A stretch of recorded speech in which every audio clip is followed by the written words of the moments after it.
Olá para você, está começando mais um podcast Cultura na Mesa comigo, Beatriz Prio, e hoje nós vamos falar da nossa amada e querida capital de Roraima, Boa Vista, que celebrou 136 anos neste dia 9 de julho, uma data que marca realmente o nosso município, que marca a nossa história, que marca realmente a identidade do povo roraimense, que começa então a partir da capital Boa Vista, e a gente vai conversar e falar um pouquinho sobre o que é essa cidade, contar um pouquinho dessa história, falar um pouco da nossa identidade cultural também, com o professor e historiador Hudson Araújo, que também está fazendo doutorado, é um especialista nessa área. Seja muito bem-vindo e obrigado por ter aceitado o nosso convite. Eu agradeço também por ter me convidado para poder falar aqui na Defensoria dessa data tão importante para todos nós. É uma data que marca, como eu disse, o nosso estado, né? A nossa capital, realmente aqui no centro, onde está, onde se encontra a maior população do nosso estado, no município de Boa Vista, mas é uma história que começa há muitos e muitos anos atrás, há séculos atrás, e aí essa história que você vai nos contar aqui hoje, fala um pouquinho desse início, né? A Boa Vista começou realmente há 136 anos ou tem um tempinho a mais? Não, com certeza tem um tempo muito a mais, né? Boa Vista, ela nasce de um processo colonizatório do Vale do Rio Branco.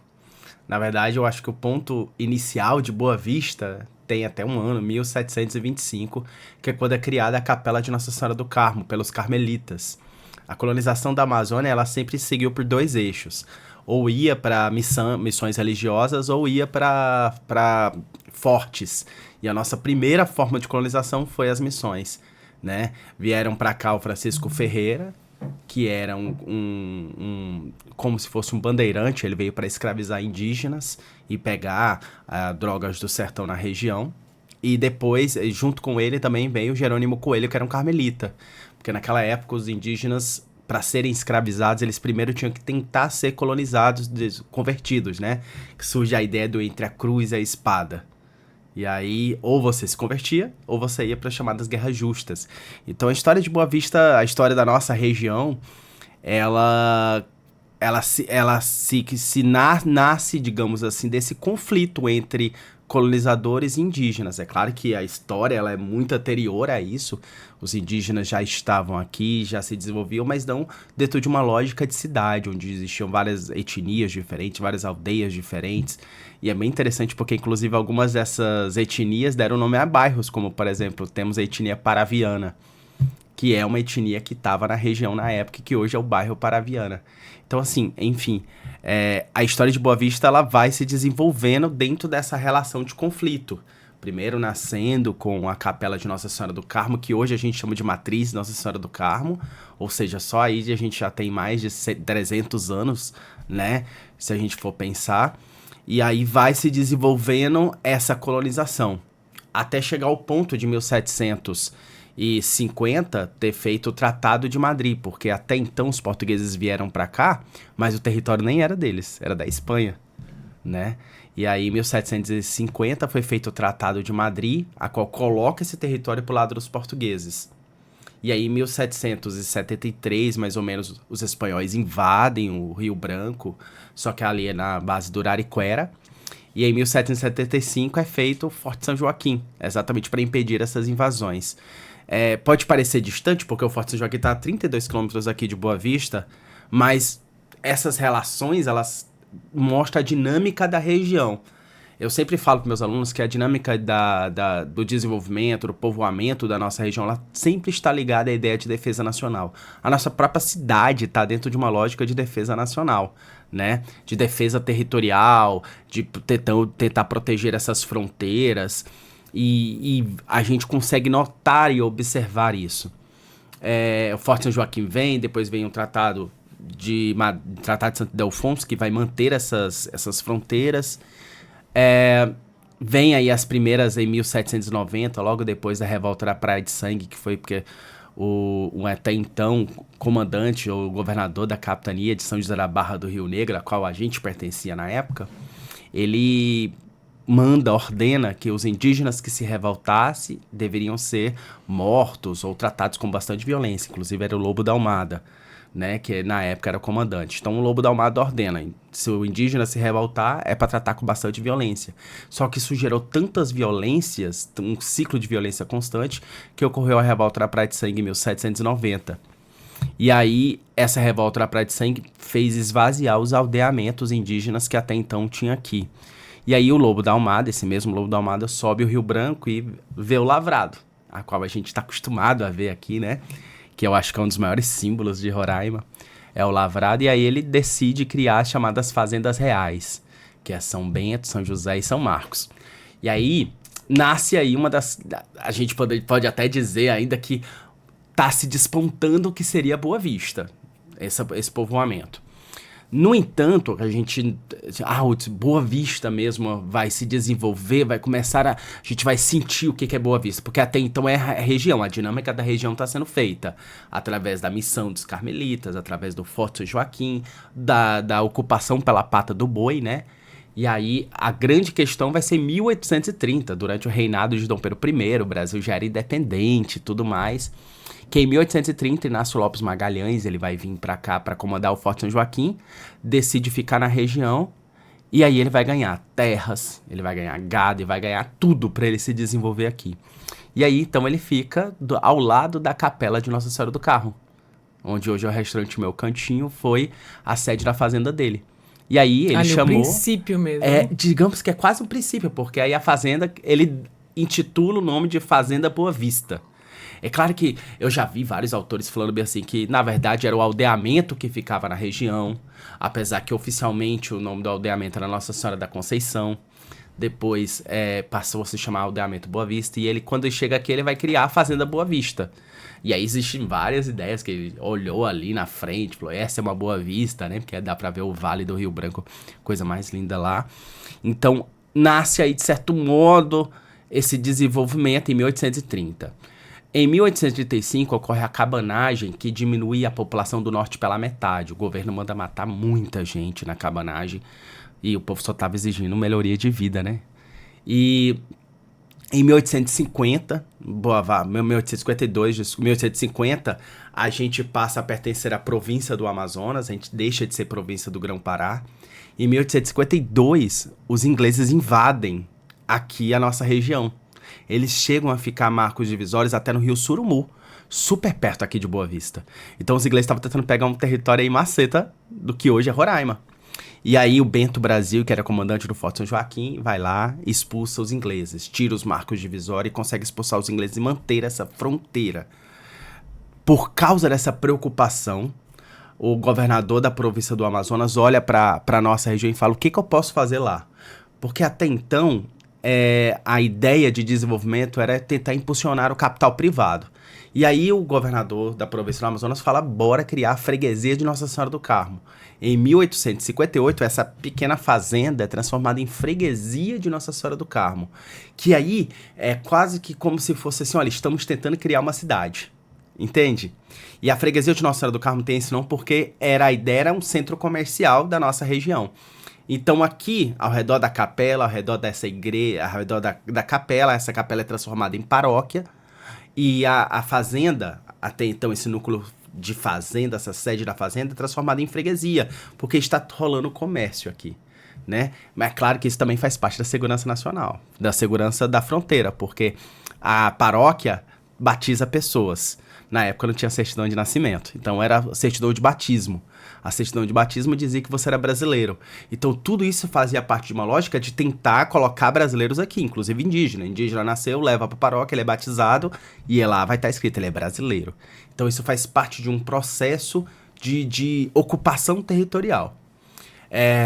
E vai nesse processo de ocupação, tentando desenvolver, só que com capital privado. A pecuária se torna, durante todo o século XIX, o principal impulso de desenvolvimento da nossa região.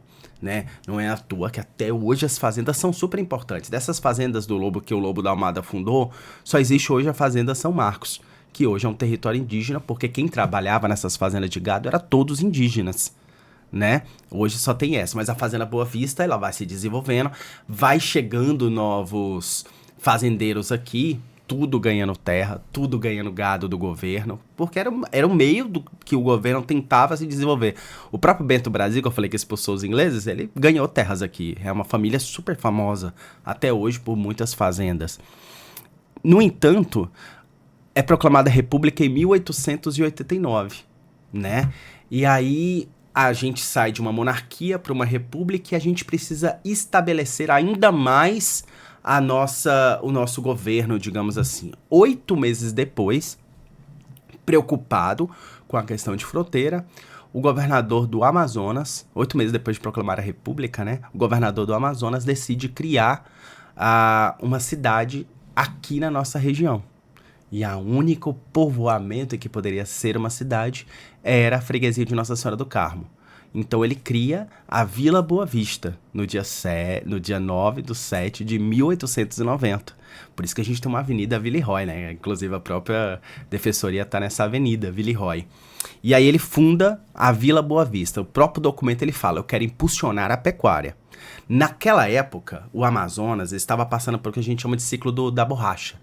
Eles estavam ganhando muito dinheiro, só que o foco deles estavam pro lado de lá, do Acre, de Rondônia.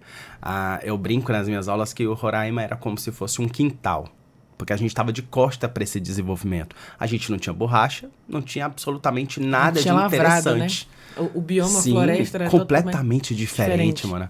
E aí, só que a gente tinha uma coisa interessante, que era a pecuária. Numa cidade que tá cada vez mais rica, e rico come carne, né? A pecuária se torna, olha, bora tirar esse gado de lá. Então, Boa Vista passa a ter essa relação com Manaus de fornecer carne de gado em troca de gêneros de primeira necessidade, digamos assim, né? E nasce Boa Vista em 1890. Exatamente, né? nessa data. Sim. Eu fiquei aqui encantada. Ele vai fazendo toda uma linha do tempo aqui com contexto histórico e trazendo essas informações. Voltei aí para a sala de aula alguns aninhos atrás, como se eu estivesse realmente assistindo uma aula do professor de história, que é esse professor de história aqui na nossa frente, Hudson. Lindo ouvir você falando dessa forma, porque fica fácil entender essa linha do tempo, mas é uma linha do tempo também com muitos altos e baixos. Altos e baixos, com nuances, certeza. Não é uma linha do também, reta, né? Ou, tipo assim, uma linha só com ascendente. Não, tem altos e baixos, tem desenvolvimentos, tem ataques, tem mortes, tem nossa história. É isso que eu tô falando, muito sofrimento. Porque o Brasil, na verdade, é marcado pelo sofrimento de quem já estava aqui, que são os indígenas, pelos escravos que foram trazidos até o nosso país. E aqui em Roraima, os indígenas eram o foco principal da escravização também, porque eram as pessoas que estavam aqui também nesse período, Sim. né? Né, a exploração dos povos indígenas na nossa região é desde o começo, desde o nosso desenvolvimento. Mas, assim, é interessante a gente olhar esse ponto até 1890 e reparar o papel dos indígenas nessa criação dessa cidade. Reparar também a relação de chegar a outros povos. Então, Inácio Lopes Magalhães, ele era nordestino. Nações nessa guerra, né? Também, né? Sim, ele era nordestino. O Bento Brasil também era nordestino. O Bento Brasil participou da Inconfidência Pernambucana. Então é um homem super famoso na história que veio pra cá pra proteção da fronteira. E aí a gente tem essa questão de, olha quantas vezes a gente foi invadido, né? Reinvadido, a disputa. Né? Não, e aí, tipo assim, obviamente, a gente tem a missão, o Forte, Boa Vista. Não, até então a gente não tem riquezas, não temos nenhuma riqueza. É puramente para defesa territorial. O gado, ele vem para defesa territorial, né? E Boa Vista nasce para uma defesa territorial. Porque em 1904 vai acontecer uma questão chamada de questão do Pirara, a qual a gente vai disputar com a Inglaterra de quem é essa região que os ingleses invadiram. E infelizmente vamos perder. 60% da questão do Pirara a gente vai perder, né? Então, que hoje é o limite entre Brasil e Guiana, não era o limite até então, era muito mais dentro da Guiana, né? A Guiana era Brasil ainda. De certo, uma parte da Guiana era Brasil. Fecha aspas, né? Sim. Eu queria, na verdade, eu sempre falo isso, né? Uma brincadeira à parte aqui, mas eu queria que tivesse conquistado mesmo a Venezuela, para eu ter o Caribe ali em cima.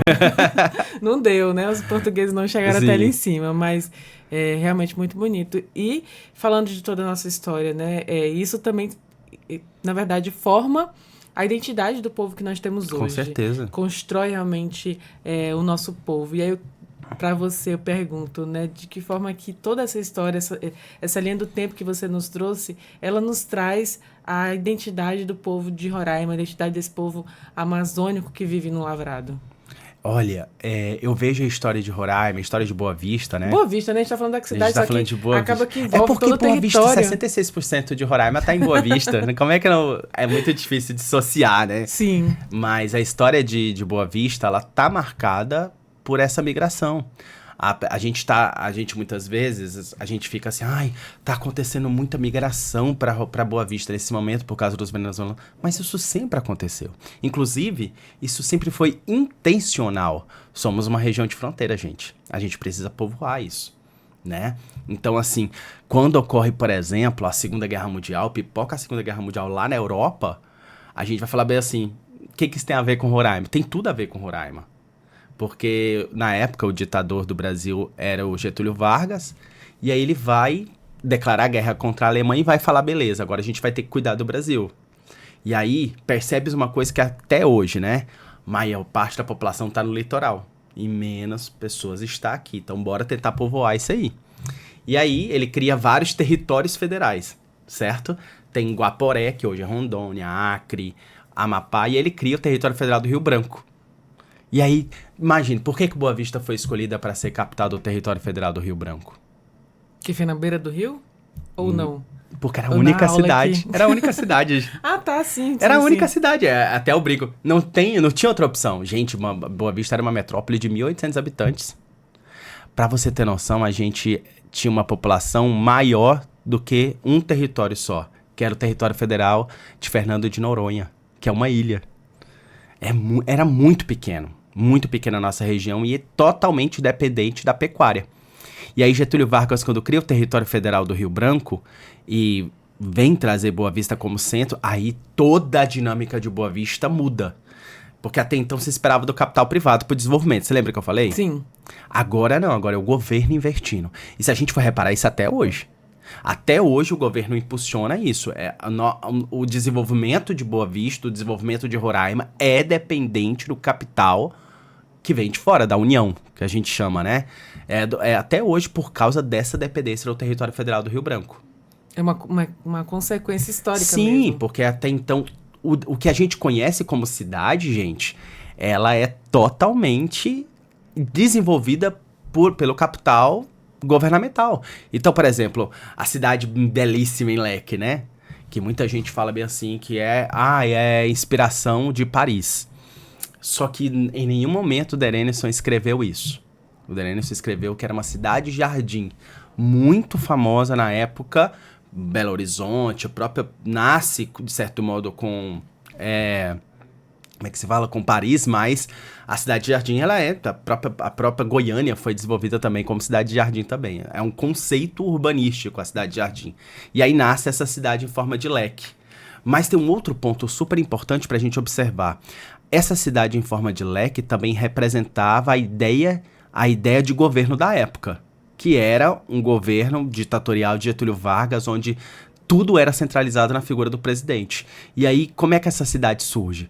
Tudo centralizada no governo.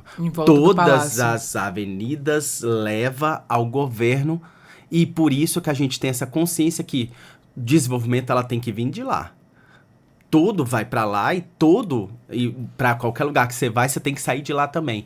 Qual era a lógica que eles queriam mostrar naquela época? Que o desenvolvimento ele tem que partir desse governo central, dessa lógica de desenvolver a região. Era o governo que estava fazendo. Ou seja, tem uma visão, não fica subentendido para quem na época ficava muito claro isso, né? Mas eu acho que até hoje fica, então, no subconsciente da nossa identidade. Eu acho que sim. E a partir de então, o que esses governos vão fazer dos territórios federais? É impulsionar a migração. E aí vai trazer uma das coisas que a gente até hoje é muito famoso. Diversidade. A diversidade, mas assim... Se a gente tem uma diversidade que é muito nítido na nossa história, ainda mais, a gente estava um dia desse, né, comemorando a festa de São João. Nós temos as maiores festas de São João do norte do Brasil. E por quê? Porque a grande migração que veio para cá, e assim, gente, Iam lá, dava passagem, vinham pra cá. Foi nordestinos. Trazia mesmo no Era caminhão, literalmente, eles davam passagens, eles davam casa. Eu quero morar na cidade. Você ganhava casa. Se você olhar o centro de Boa Vista, as casas mais antigas, elas meio que seguem uma lógica, né? Uma pequena areazinha na frente, aquele quadradozinho bonitinho, porque as pessoas ganhavam casa. Se você tivesse filho, tu ganhava até leitinho, ganhava emprego, ganhava tudo. Mas eu não quero morar na cidade, quero morar na zona rural. Aqui o sítio. Eles te davam terra, eles te davam semente. Eu nasci na época errada, é isso. Não. Se eu não ganhei casa nessa época a gente ganhava nem, não precisava nem concurso público. Tu chegava aqui, sabia ler e escrever, ganhava um emprego. Federal, porque tudo era federal na época. Que é a galera da União, realmente, Sim, né? E era tudo federal. E assim, o governo tentava impulsionar. E aí a gente vai ver uma cidade de 1.800 habitantes, em menos de 20 anos, chegar a 50 mil pessoas. Graças a esse impulso do governo, desse desenvolvimento. A cidade vai se desenvolvendo, vai chegando gente, vai nascendo as chamadas colônias agrícolas. Inclusive, algumas cidades nascem disso. Se você pegar, por exemplo, Cajaí, era uma colônia agrícola, Bonfim, Cantá, tudo era colônias agrícolas dessa época. Que o DPTC, que é o Departamento de Terras, criou nessa época. Até então não tem garimpo. Então Boa Vista vai se desenvolvendo muito graças à cultura nordestina mesclada com essa cultura indígena. Porque você pensa, a gente até então, Boa Vista, até 1945, Boa Vista não tinha hospital. Imagina o que curava as pessoas nessa época. Era boa parte desse conhecimento indígena. A medicina indígena que curava, né? É claro que você tem grandes nomes como o Major Williams, que era um americano, que servia na Guiana, vinha aqui, pegava gente doente e levava pra Guiana, pra tratar lá. Outra curiosidade que eu não sabia. Sim, e o Major Williams, ele é famoso por causa disso, porque ele vinha pra cá, pegava pessoas doentes e levava, porque não tinha hospital aqui. Então, quando a pessoa tava muito mal, ligava pra ele rádio, e aí deram uma homenagem pra ele. Rádio, né? É muito legal, porque Boa Vista, como Boa Vista é planejada, todas as ruas, principalmente do centro, ela tá pra contar alguma coisa. Então você tem, se a gente for pegar a lógica, uma das maiores avenidas de Roraima, seguindo o rio, é o Getúlio Vargas, né? Tem a Getúlio Vargas. Aí, por causa que ele é o criador do território federal do Rio Branco. A avenida principal, ali da Praça das Águas, é o NH6, o primeiro governador do território federal, indicado pelo Getúlio Vargas. A avenida do lado do NH6 é a Mário Homem de Melo, o prefeito da capital do território federal do Rio Branco, indicado pelo NH6. Então, assim, tá traçado literalmente para contar essa história. Eles querem contar essa história, né? Aí a gente tem Rua Coronel Mota, que é o primeiro, entre aspas, prefeito, na época era chamado de superintendente, em 1890, que é o Coronel Mota. A gente tem o Villeroy, que é o criador de Boa Vista. Então, cria-se esse centro urbanístico, cria-se o projeto de desenvolvimento de Boa Vista para que ela possa contar a sua própria história. Isso é muito legal. É legal pra quem faz concurso, viu? Já fica ligado, dá uma avenida lá da outra, tá ali o nome de todas as pessoas. E vai andando e lê a placa, gente. Gente, aqui na Centro de Boa Vista tem um monte de placa contando a história. Já, na Avenida Jaime Brasil, foi um prefeito de Boa Vista, né? O Jaime Brasil, que inclusive foi assassinado naquela avenida. E aí, por isso que leva o nome, inclusive, né? Exatamente. A gente já teve 2 prefeitos assassinados em Boa Vista. Qual foi o outro? Foi o Silvio Botelho, o Silvio Leite, eu não lembro. Sempre eu confundo, é um dos 2. Mas que também é nome de avenida. É. E nome de bairro, né? Também, Silvio Leite. Ou seja, tem toda uma construção aí de pessoas, né? Que vieram para colonizar, mas que de fato também, querendo ou não, fizeram Boa Vista se tornar o que é hoje, Boa Vista, junto com essa migração. Então a gente tem migrantes do Nordeste, tem migrantes, aliás, tem os indígenas e posteriormente também tem migrantes sulistas aqui no nosso município. De que forma que isso também, digamos, aliás, quais as culturas que resistiram de fato a toda essa movimentação plural, diversa que a gente teve, que você consegue enxergar até hoje? Olha, você falando dessa mistura cultural, uma das coisas que eu mais enxergo como mistura cultural é a nossa paçoca. Né? A gente tem a carne seca do Nordeste, a farinha do indígena, mas o jeito que nós comemos a paçoca também é uma coisa muito diferente, que é com fruta. Isso é extremamente indígena. Os indígenas que trouxeram também comer essa paçoca com Salgada. fruta. Salgada com uma fruta. Isso é muito diferente. Por exemplo, eu nunca não lembro de ter visto isso em nenhum lugar. Então, esse é um dos grandes exemplos de mistura cultural. Mas a gente também tem, aqui em Boa Vista, eu tava falando isso, inclusive, em sala de aula esses dias. Você vai na... Como é que se fala? Na festa junina, né? Na festa junina, você come uma paçoca, que é daqui, mas você come um tequenho, que é venezuelano, só que aí você come uma cuca gaúcha, né? Você come uma pamonha, que é goiana. O churros é de onde, será? Os churros, aí tu me pegou, Eu botando não faço a mínima agora ideia. ele saia justa. Cadê o Google? Não sei. Acho que é mexicano? Será que é mexicano? Eu só lembro do Chaves, né? Não sei se é. Depois a gente pesquisa aqui. Mas aí você come vatapá, que é uma comida africana, né? Então, assim, você come em Boa Vista, é uma cidade onde você come de tudo.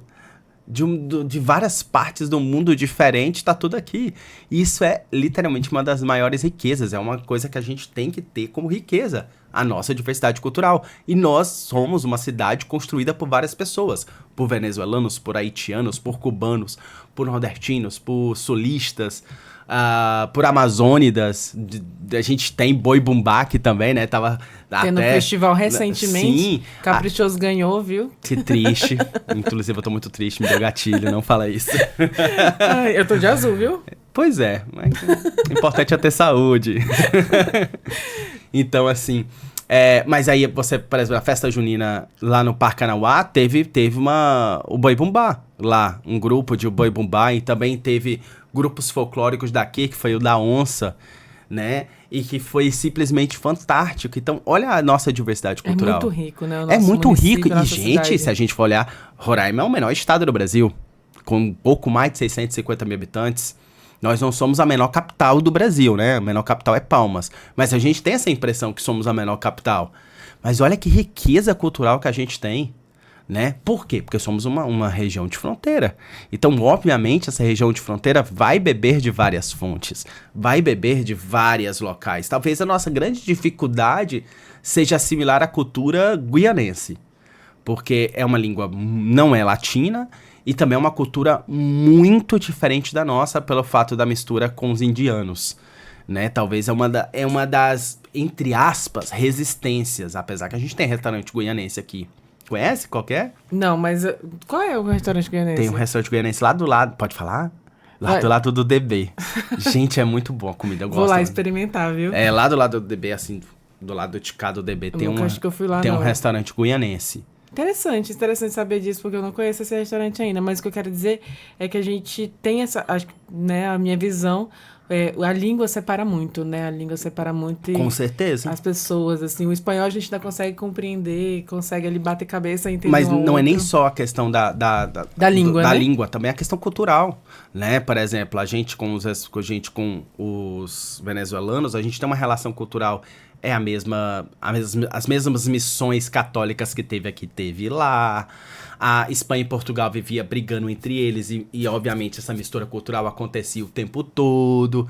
Agora, inclusive, nascem filhos dessas sim, misturas, né? Porque as pessoas se relacionam, né? Com certeza, assim, essa relação, ela acontece até hoje.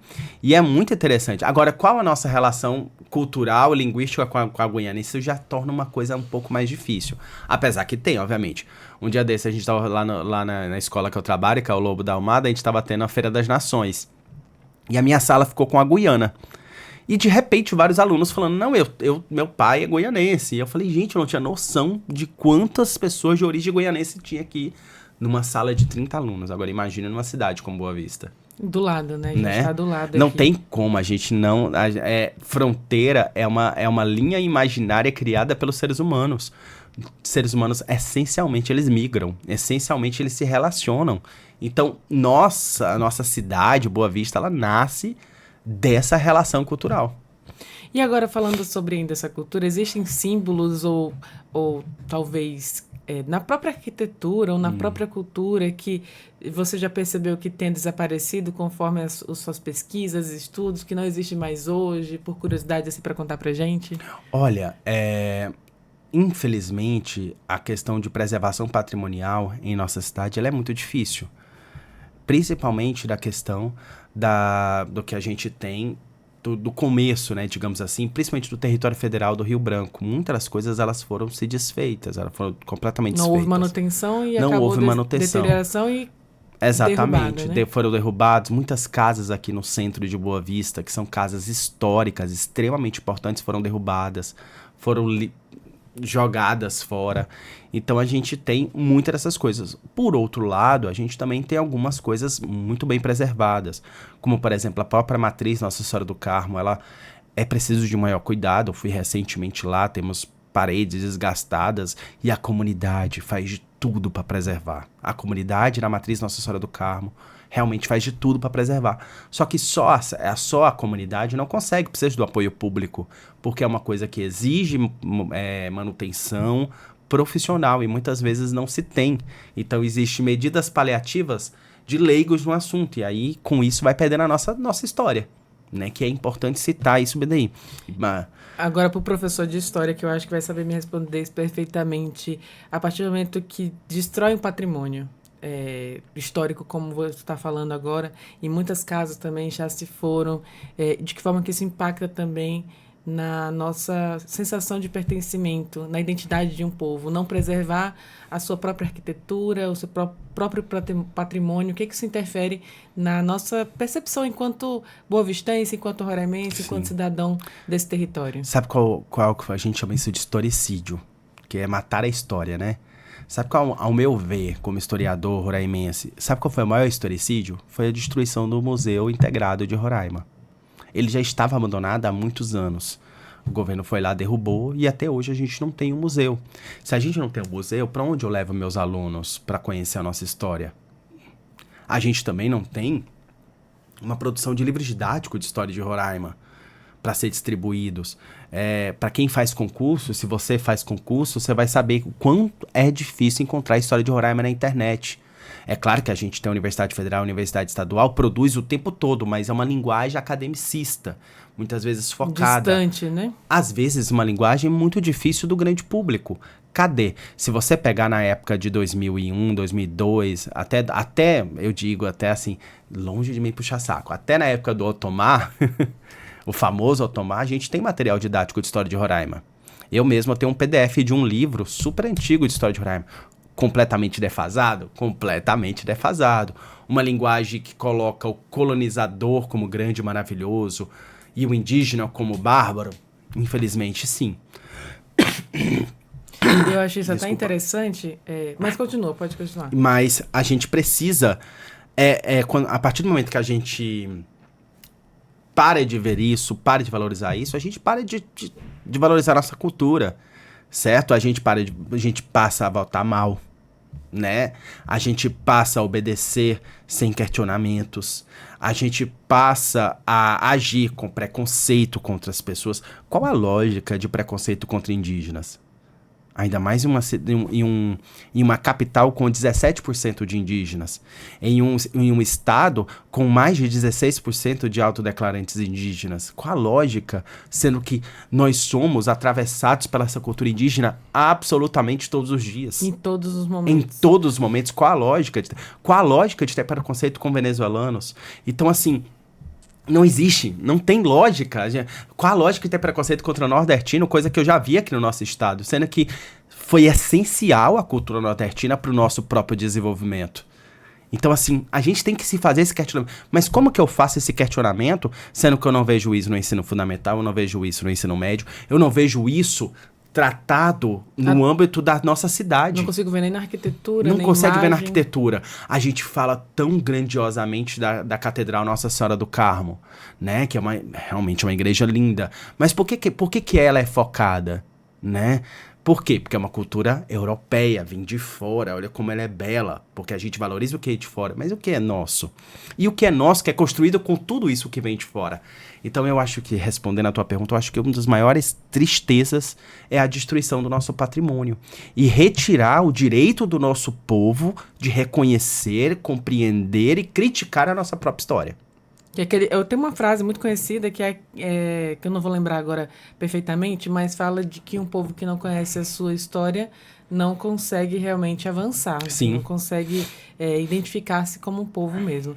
E aí você citou um momento muito importante que é esses PDFs antigos e defasados da época anterior no governo dos anos 90, início dos anos 2000.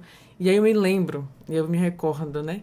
Que acho que você está na mesma faixa etária de vida já que eu, 30 a mais, né? sim. Tô Mas brincando. assim, até a nossa adolescência ali, do ensino fundamental, de fato, os nossos livros, eles evidenciavam o europeu, o colonizador, como grande destaque. Então é recente, apesar de já ter talvez 20, 15 anos, mas é pouquíssimo tempo dentro da história onde a percepção de colonizador começa a mudar de posição, né? Onde a gente Sim, percebe que, de fato, houve uma chacina mesmo com os povos que aqui habitavam, onde houve realmente esse genocídio realmente dos indígenas, e aí começa a inverter essa lógica, né? Quem era o protagonista, quem não era, e eu acho que isso é muito interessante mudar isso a partir do momento em que historiadores como você, que saíram desse conhecimento, onde o colonizador era o protagonista, e agora você ensina aos seus alunos que na verdade não, que na verdade tem uma outra história por trás sim. de tudo isso. Isso é muito bonito. Como é que você se sente fazendo parte dessa reorganização, digamos, de identidade e de consciência mesmo dos nossos moradores de Boa Vista? Olha, eu até falei pra vocês antes de ligar as câmeras, gente, que eu sou professor porque eu gosto. Eu amo ser professor, não me vejo fazendo uma coisa diferente. Então eu enxergo todo esse processo, inclusive de, bora desenvolver, bora desenvolver essa nova lógica de pensamento como uma obrigação. Eu me sentiria, e eu falo isso para meus alunos, eu me sentiria péssimo em trazer respostas para vocês. Eu quero trazer questionamentos. Quero fazer vocês se questionar de tudo da nossa história regional, da nossa história estadual, da nossa história nacional. É o questionamento. Então, eu não estou, em momento algum, o meu papel é trazer respostas prontas, fechadinhas. É a gente observar, tentar olhar. O que eu falei? Gente, olha as placas, olha as ruas, para você criar dentro da sua mente e se apropriar desse espaço. Esse espaço é meu, esse espaço é seu. Só que a gente só se apropria a partir do momento que a gente enxerga isso como relação. Se eu não enxergo como relação, gente, não vai ter, eu não vou cuidar, né? Então, por exemplo, a gente tem um monumento vou trazer um exemplo muito simplório aqui. A gente tem um monumento dos pioneiros, né? O monumento dos pioneiros eu acho muito interessante porque mostra a questão do gado, mostra a questão do nordestino que está chegando aqui através de um barco. Só que Tem uma indígena na também. frente deles tem indígenas. Ou seja, aquele monumento está falando, ei, antes de vocês chegarem, já tinha pessoas aqui. E é só que poucas pessoas sabem, porque tem vários indígenas e tem um rosto de um indígena grande. Você já reparou? Já. Tu sabe quem é aquele? Não, É mas... Macunaíma. Aquele é Macunaíma? É Macunaíma. Macunaíma, ele é o criador, de certa forma, de todos os Macuxi. Todos os Macuxi descendentes de Macunaíma. Inclusive, a própria Monte Roraima só nasce por causa de Macunaíma. Então, Macunaíma, tanto que é terra de Macunaíma, né, que o trio Roraimeira canta, que traz essa lógica de a terra aqui já era ocupada, tem suas próprias lendas, suas próprias origens, tem seu próprio povo, e a gente não pode esquecer disso. E eu vou até citar agora um livro que eu li recentemente, que é da Vanessa Brandão, uma jornalista, e ela escreveu um livro, ela está com um projeto até, percorrendo as escolas municipais, ainda de forma mais limitada, mas ela veio aqui dar entrevista também, que é o livro Aixã, e eu li o livro, e aí conta a história de Macunaíma, né, que é esse indígena que ali planta, né, aliás, que planta não, mas que vai lá colher o fruto, né, na árvore que eles acreditavam ser a fonte de toda a vida, né? Acho que não esqueci o nome da árvore agora, mas é a O árvore. Azacá. Isso, a Azacá. Essa é a árvore. Essa história é linda, tá lá no livro Aixã, de Vanessa Brandão. Se puder pesquisar depois lá nas redes sociais também, Instagram dela, você pode ler essas histórias também. Posso indicar outra coisa? Indica. Tem, eu vou puxar saco, tá?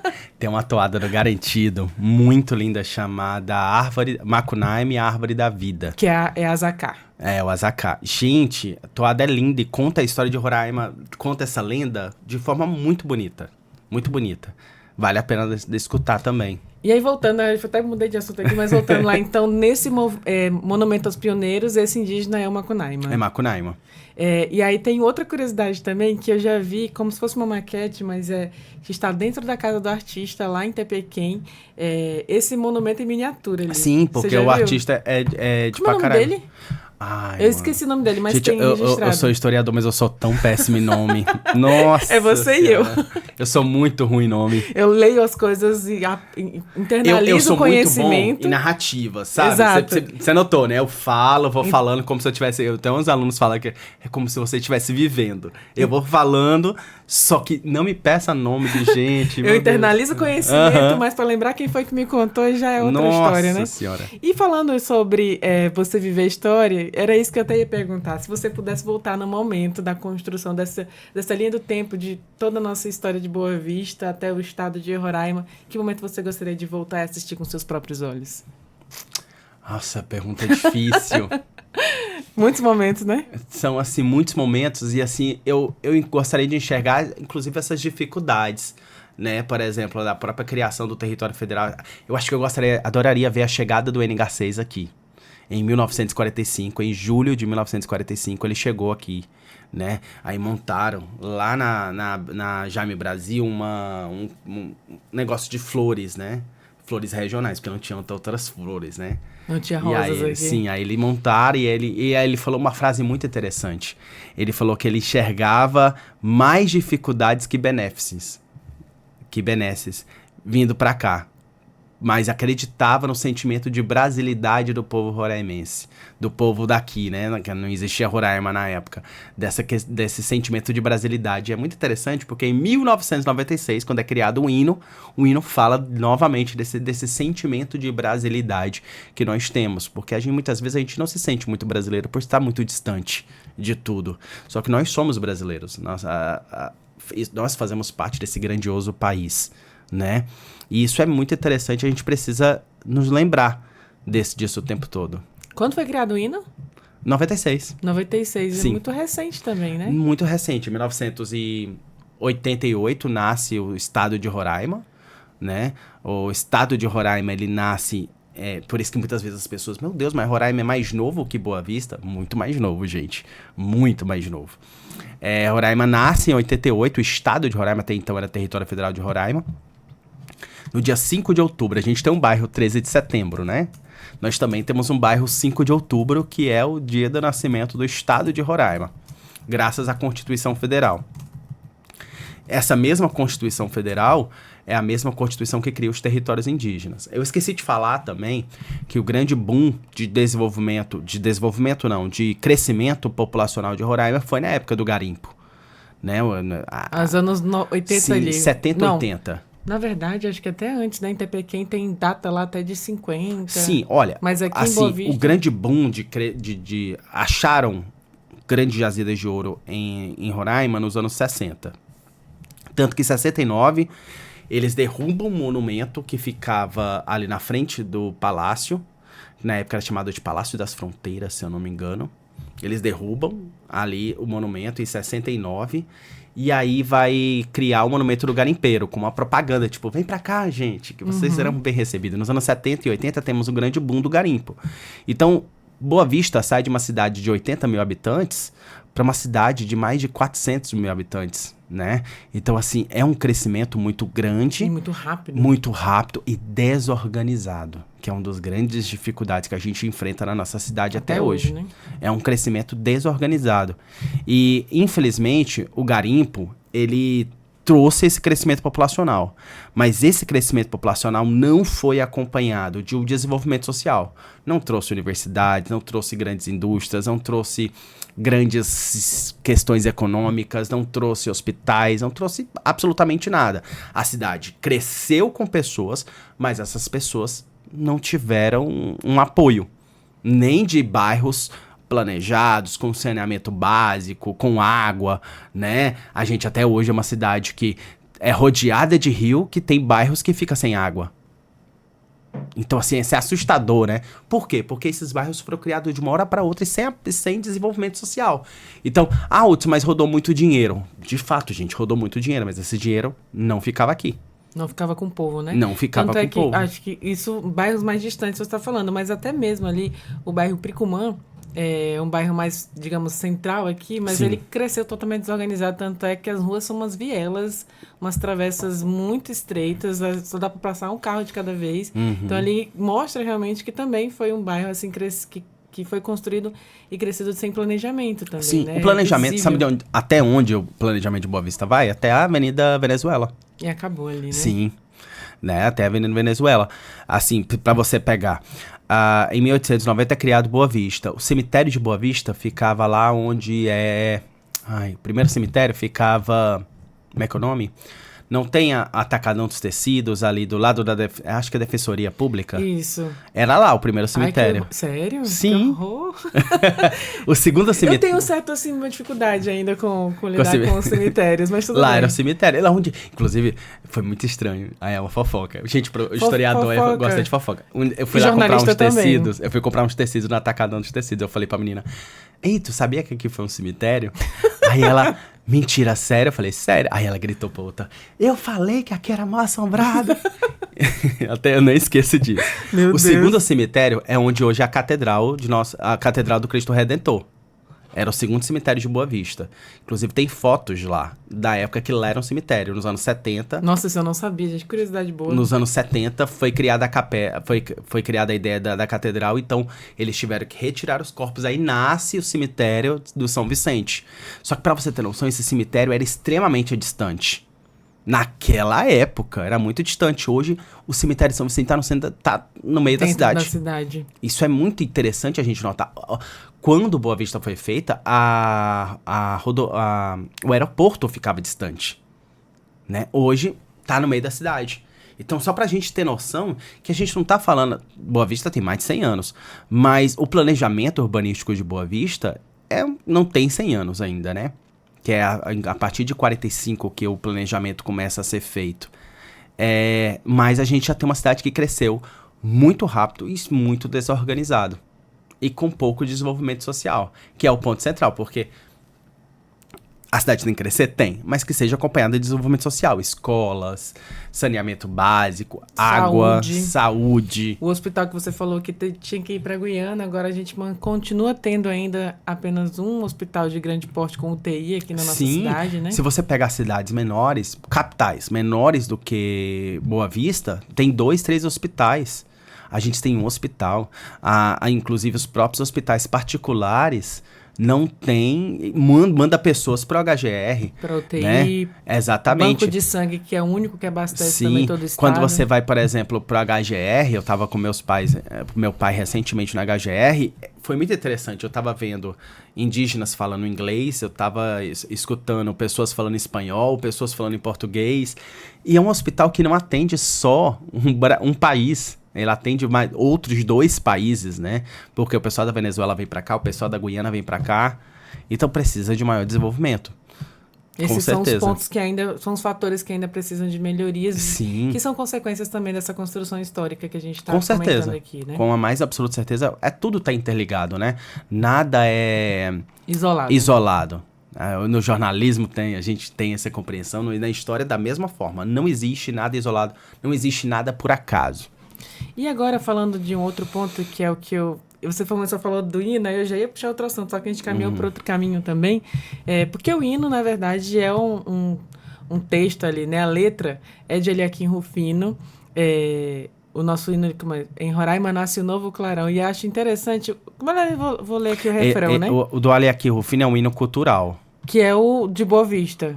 Ou é o o de outro? Boa Vista. Você tá falando É do que de Boa eles são Vista? Manhãs de Luz, são Novas Crianças, Sim. O Sol O Traz de ao Boa Vista. Campo, Verdes Esperanças. Também é de Eliakim Rufino. Sim. Tá no nosso site aqui, aliás, tá no site de Boa Vista. E aí eu lembro, né, quando eu era criança, cantando esse hino assim na escola, e hoje a gente conhece esse... Aliás, hoje a gente reconhece realmente o artista que construiu esse movimento roraimeira, e a gente volta, então, a partir da história artística local, de que forma que nossos artistas também contribuíram para esse desenvolvimento histórico-cultural também na nossa capital, da nossa Boa Vista. Eles são essenciais. Eu acho que, assim, o próprio Eliakim Rufino tem uma música dele que eu uso muito em sala de aula. Sou filho do Norte, neto do Nordeste. Eu amo essa também. Gente, é só essa frase daria uma aula inteira. Talvez seja o resumo do que eu estou falando aqui. Os nossos artistas, eles têm um compromisso muito grande em preservar a cultura da nossa região. Então, assim, eles falam sobre eles falam sobre a nossa cultura e eles essencialmente valorizam sobre isso. É muito interessante, a gente precisa olhar para eles quase que como heróis da história, heróis da nossa cultura. Porque eles narram isso. Se a gente for pegar, são criadores de hinos, são criadores de músicas. Pinturas também, são criadores né? São pintores, não só os cantores, a gente vê o né? Cardoso, Jabechaldi, Sim. tem ainda também o Ednel, que pinta a nossa cidade. Um dia desse eu tava desculpa, esqueci o nome dela novamente. Eu tava lá na feira do Centro Cívico, do Coreto. Lá tem uma autora, que inclusive é indígena, que ela faz bonecas indígenas para as crianças. As bonecas, é a coisa mais linda. E ela escreve livros, ela já foi pra Suíça lançar o livro dela lá, que fala... Pétira. Isso! Pétira. Isso. Esqueci agora também. Mas eu sei, ela já veio aqui também. Ela é maravilhosa, ela é essencial para a preservação dessa cultura, dessa nossa cultura, da ideia do que a gente enxerga como Roraima. Porque a cultura, ela é isso, ela nos ajuda a nos ver, né? Pétira Santos. Isso. Nossa querida Pétira Santos também. E aí ela tá lá também e ela tem livros, muitos livros publicados. Tem livros muito bons, inclusive livros didáticos, onde você pode passar na escola, livros para pintar, contando a história de Roraima, contando a história dos povos indígenas. Isso é maravilhoso. Ou seja, a gente tem ali artistas na parte musical, Na literatura. poetas, na literatura, nas artes visuais também. Uhum. Ou seja, e tem historiadores também, que são os artistas da memória, que lembram quem nós somos na Sim. nossa história. E para você agora, então, nesse momento de aniversário, a gente celebrou, então, 136 anos. É mais um marco realmente para Boa Vista. Quais são seus sonhos, suas expectativas enquanto historiador para estabelecer realmente o reconhecimento da nossa cidade, da nossa história, e o que você imagina realmente a longo prazo para a nossa cidade? Olha, nós fizemos 136 anos, mas eu espero que essa cidade consiga se desenvolver, crescer, mas crescendo, valorizando sua cultura, valorizando seu povo, valorizando a nossa diversidade. Que esse crescimento seja acompanhado de uma melhor educação, uma melhor qualidade de vida para o nosso povo, porque merece. Porque nós merecemos, né? Que a gente possa crescer com respeito a tudo que nos trouxer até aqui. E não tentando apagar o que a gente já viveu. Porque não vai ser apagando o passado, esquecendo as mãos que construíram essa cidade, que a gente vai se desenvolver como povo, que vai se desenvolver como pessoas. A gente precisa compreender as mãos, todas elas, nordestinas, sulistas, indígenas, europeias, venezuelanas, que ajudaram a construir essa cidade. Porque somos isso, somos essencialmente construídos por várias pessoas, por várias culturas. E essa é uma das maiores riquezas da nossa cidade. Então, que a gente possa se desenvolver sim, se modernizar sim, que a gente possa crescer populacionalmente, mas nunca esquecendo das nossas raízes. Que lindo. Não tem mais nem o que dizer depois disso, porque eu concordo em número e grau realmente com o que você fala. Reconhecer a nossa história é realmente caminhar para um futuro mais digno, né? E mais respeitoso também com aquilo que nós somos. Então, eu queria agradecer muitíssimo, Hudson, pela presença aqui, por contar realmente todas as curiosidades, as fofocas, né? Inclusive o jornalismo, ele começa assim, né? Com fofoca. Começa com os boletins ali escritos à mão na nossa história. Depois, quando cria imprensa, começa também a divulgar. E são todas histórias do povo, né? Registradas e contadas, narradas realmente por historiadores, por jornalistas e outros profissionais que buscam também manter viva a essência da nossa história. Então, muito obrigada. Parabéns pelo seu trabalho. Continue levando essa empolgação também com esses olhos que brilham falando de história aos nossos alunos, ali em especial na Escola Lobo da Almada, onde você ministra aula. E se você me permite, eu gostaria de pedir para os ouvintes me seguir no Instagram, que Por favor, lá tem informações também, né? Tem muita coisa de história de Roraima, história da Amazônia e história no geral, que é o @prof. Hudson Araújo. Me seguir lá, porque, inclusive, lá eu passo conteúdo, faço um monte, eu amo mapa mental, posto muito mapas mentais lá, mas também falo muito da Amazônia, muito de Roraima. A gente eu tenho uma relação muito boa com vários outros historiadores aqui da região que produzem conteúdo digital para o Instagram de história de Roraima. Então, assim, me siga lá, gente, que vocês vão rir bastante e também vão aprender muito. E, claro, manter a nossa história viva. Com Até certeza. porque, aí a gente fala do município, tem 136, mas estado tem menos de 40 anos. Sim. Então, por exemplo, talvez você faça parte da primeira geração de um negócio, né? Da primeira geração que construiu algo aqui, da primeira pessoa que fez algo de diferente. Você pode ser essa pessoa, mas sabendo onde você está. E isso é muito bacana nesse momento que a gente vive ainda hoje. Sim, ainda mais uma época digital onde as pessoas estão comprando muito de fora e esquecendo o que é dentro, né? E a gente precisa valorizar o que é nosso sem precisar abrir mão da modernidade. Assim, por exemplo, um dos grandes exemplos para mim é a Mari Wapchana, que ela é influencer digital, mas não esquece de suas raízes. Ela não é menos indígena por estar com o celular na mão.